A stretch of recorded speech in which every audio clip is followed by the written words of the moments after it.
reti sastopams un ļoti interesants bruģis. Šis bruģis sastāv no 5 dažādu izmēru trapecveidīgas formas. Pateicoties tam, ka tā ir trapece, liekot bruģi vienu pie otra, mēs varam veidot taisnas līnijas, liektas līnijas un dažādu izmēru rādiusu apļus.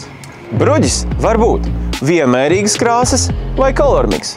Savukārt kolormiks var būt kontrastainas krāsas vai ar vienmērīgu krāsu pārēju. Krāsas var būt sākot no gaišām krāsām un beidzot ar tumšām krāsām. Nokrāsas var būt siltas un augstas. Virsma var būt pulēta, abrazīva, klasiska virsma, viegli raupjaina, poraina virsma, reljefaina un impregnēta virsma. Bruģa raksts var būt no viena izmēra akmens vai no dažādu izmēru akmens komplekta. Virskārtā var tikt iestrādāti dabīgi akmeņi, tādi kā granīts, bazalts vai marmors. Brauc pie mums uz Rīgu, Krasta ielu 89A, un mēs tev palīdzēsim atrast tavu bruģa kombināciju.